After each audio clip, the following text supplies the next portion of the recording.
Il est 7h15, vous êtes sur RMC. Votre invité, Oui. Jean-Jacques Bourdin, Nicolas Comte, secrétaire général adjoint du syndicat de police, unité SGP Police. Nicolas Comte, bonjour. Bonjour. Vous avez vu la vidéo qui a Oui, été bien sûr. tournée? Oui. Et qu'en pensez-vous? Tiens, je vous demande simplement, on va la voir de nouveau sur RMC Découverte, cette vidéo.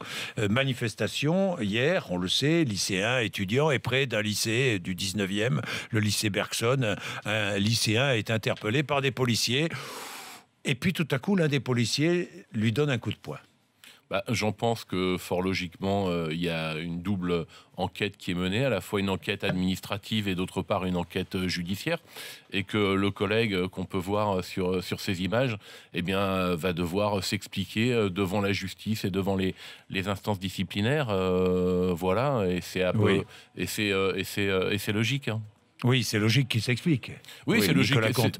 Mais parce qu'il ne paraissait pas, pardonnez-moi, mais il ne paraît pas très dangereux, ce lycéen, ni menaçant, apparemment, après. Bon, non, mais c'est pour ça qu'il n'y a pas, quand on commet une faute, qu'on soit policier ou qu'on soit pas policier, on est amené à s'expliquer par rapport à ça. Donc il aura à s'expliquer, il aura aussi, j'imagine, la possibilité de se défendre. Il a peut-être des choses à dire concernant sa défense et concernant les événements qui l'ont amené à ça.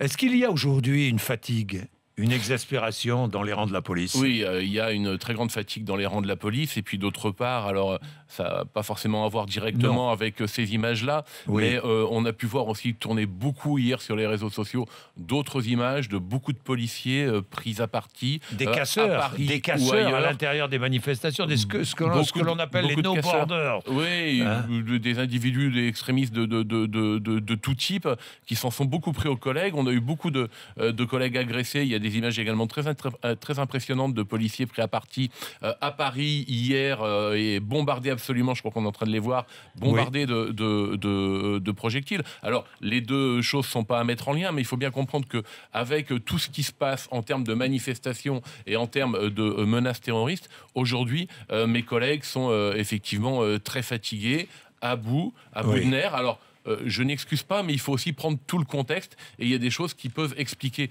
Mais encore une fois, de toute façon, il va devoir s'expliquer, ce collègue-là. Et la sanction est possible.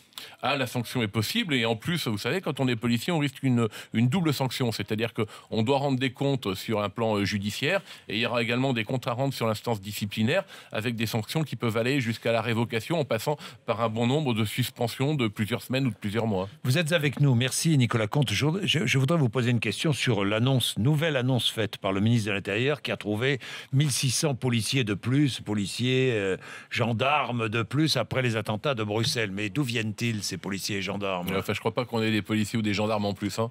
Donc, quand on parle de déploiement supplémentaire, nous, on parle de redéploiement. C'est-à-dire que les policiers et les gendarmes qui ont été mis en place sur les aéroports, sur les gares, sur les surveillances de la frontière belge après les attentats de Bruxelles, sont des policiers et des gendarmes qui étaient occupés ailleurs. C'est pas des collègues qui étaient quelque part dans des bureaux ou dans des casernes occupés à ne rien faire. Donc, sur la frontière belge, on a redéployé des unités de CRS, des unités de police aux frontières, des unités de policiers qui travaillent dans des commissariats. Sur les aéroports où, par exemple, je pense à ce qui se passe à Nice. Eh bien, à Nice, on a repris des CRS qui étaient occupés à faire de la surveillance frontière du côté de la frontière italienne, qui ont été redéployés sur l'aéroport. Donc, à un moment donné, les autorités, le ministre de l'Intérieur peuvent décider de faire porter l'effort à tel ou tel endroit, mais des policiers supplémentaires, malheureusement, pour l'instant, on n'en a pas autant.